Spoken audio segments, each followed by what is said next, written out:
आज सावन का पहला सोमवार है। इस पवित्र दिवस पर एक महत्वपूर्ण सत्र का प्रारंभ हो रहा है और सावन के इस पहले सोमवार को मैं देशवासियों को बहुत बहुत शुभकामनाएं देता हूं। आज संसद का मानसून सत्र का भी आरंभ हो रहा है। देश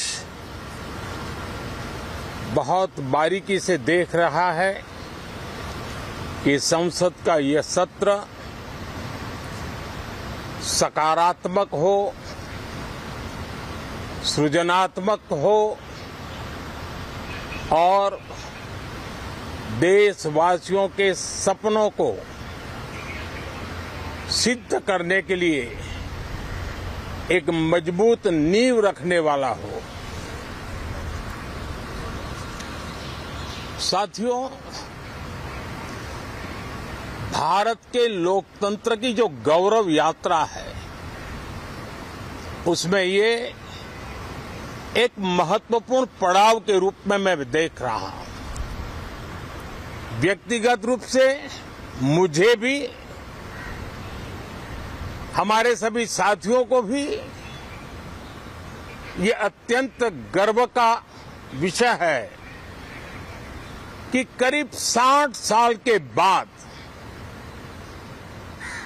कोई सरकार तीसरी बार वापस आए और तीसरी पारी का पहला बजट रखने का सौभाग्य प्राप्त हो। ये भारत के लोकतंत्र की गौरव यात्रा की अत्यंत गरिमापूर्ण घटना के रूप में देश इसे देख रहा है। ये बजट सत्र है। मैं देशवासियों को जो गारंटी देता रहा हूं, क्रमशः रूप से उन गारंटियों को जमीन पर उतारना, इस लक्ष्य को लेकर के हम आगे बढ़ रहे हैं। ये बजट अमृतकाल का एक महत्वपूर्ण बजट है। हमें 5 साल का जो अवसर मिला है, आज का बजट हमारे उन 5 साल के कार्य की दिशा भी तय करेगा और ये बजट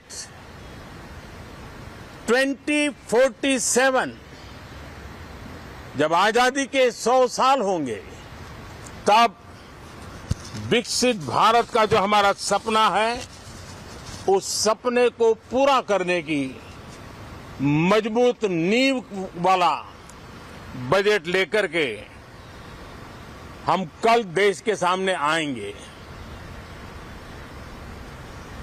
हर देशवासी के लिए एक गर्व की बात है कि भारत बड़ी इकोनॉमी वाले देशों में सबसे तेज गति से आगे बढ़ने वाला देश है। गत 3 वर्षों में लगातार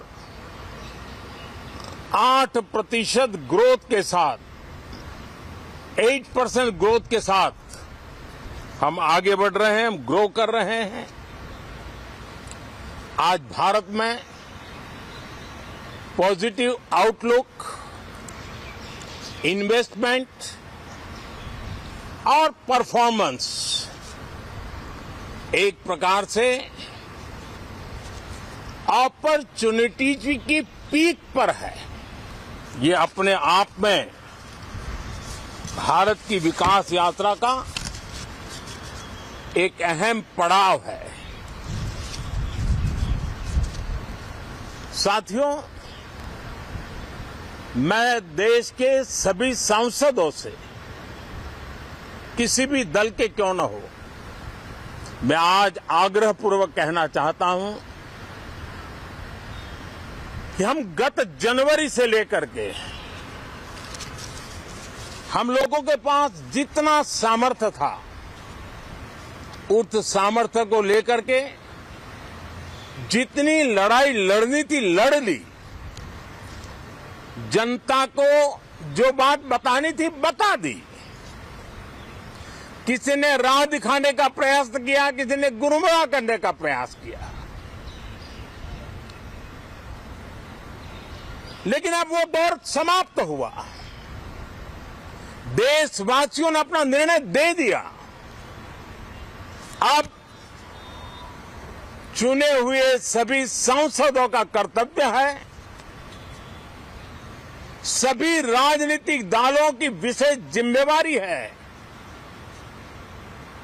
कि हमने दल के लिए जितनी लड़ाई लड़नी थी लड़ ली।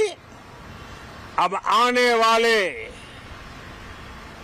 5 वर्ष के लिए हमें देश के लिए लड़ना है, देश के लिए जूझना है, एक और नेक बनकर के जूझना है।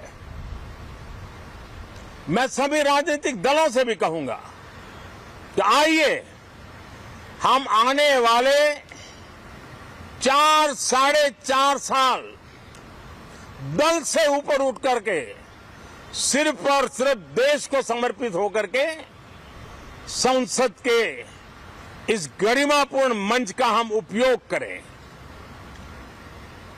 जनवरी 29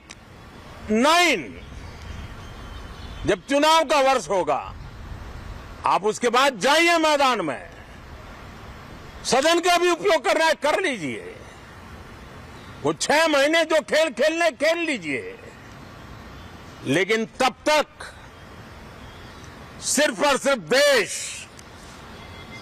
देश के गरीब, देश के किसान, देश के युवा, देश की महिलाएं, उनके सामर्थ्य के लिए, उनको एम्पावर करने के लिए जन भागीदारी का एक जन आंदोलन खड़ा कर करके 2047 के सपने को पूरा करने के लिए हम पूरी ताकत लगाए।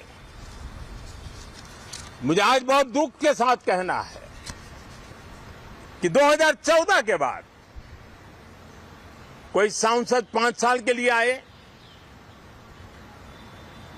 कुछ सांसदों को 10 साल के लिए मौका मिला, लेकिन बहुत से सांसद ऐसे थे जिनको अपने क्षेत्र की बात करने का अवसर नहीं मिला, अपने विचारों से संसद को समृद्ध करने का अवसर नहीं मिला, क्योंकि कुछ दलों की नकारात्मक राजनीति ने देश के संसद के महत्वपूर्ण समय को एक प्रकार से अपनी राजनीतिक विफलताओं को ढांकने के लिए दुरुपयोग किया है। मैं सभी दलों से आग्रहपूर्वक कहता हूं कि कम से कम जो पहली बार सदन में आए हैं, ऐसे बहुत बड़ी संख्या में हमारे माननीय सांसद हैं और सभी दल में हैं, उनको अवसर दीजिए, चर्चा में उनके विचारों को प्रकट करने का मौका दीजिए, ज्यादा से ज्यादा लोगों को आगे आने का अवसर दीजिए। और आपने देखा होगा कि पार्लियामेंट के नए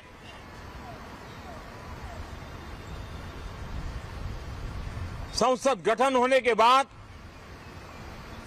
जो पहला सत्र था, 140 करोड़ देशवासियों ने बहुमत के साथ जिस सरकार को सेवा करने का हुक्म किया है देशवासियों ने, उसकी आवाज को कुचलने का और लोकतांत्रिक प्रयास हुआ। 2.5 घंटे तक देश के प्रधानमंत्री का गला घोंटने का, उनकी आवाज को रोकने का, उनकी आवाज को दबाने का लोकतांत्रिक परंपराओं में कोई स्थान नहीं हो सकता है और इसका कोई पश्चाताप तक नहीं है, दिल में दर्द तक नहीं है। मैं आज आग्रहपूर्वक कहना चाहता हूं,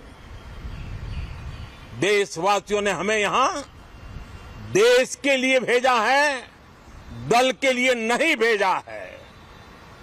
ये सदन दल के लिए नहीं, ये सदन देश के लिए है। ये सदन संसद तक की सीमा तक नहीं है, 140 करोड़ देशवासियों की एक विराट सीमा करके ये लिए है।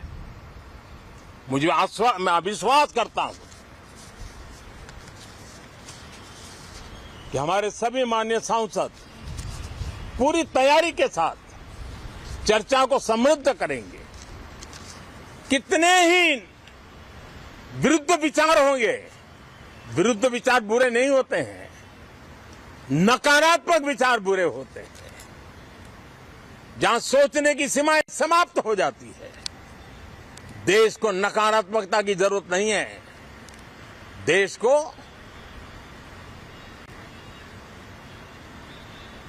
एक विचारधारा, प्रगति की विचारधारा, विकास की विचारधारा, देश को नई ऊंचाइयों पर ले जाने वाली विचारधारा से हमें आगे बढ़ाना होगा। मैं पूरा आशा करता हूं कि हम लोकतंत्र के इस मंदिर का भारत के सामान्य मानवीय की आशा आकांक्षाओं को पूर्ण करने के लिए सकारात्मक रूप से उपयोग करेंगे। बहुत बहुत धन्यवाद साथियों।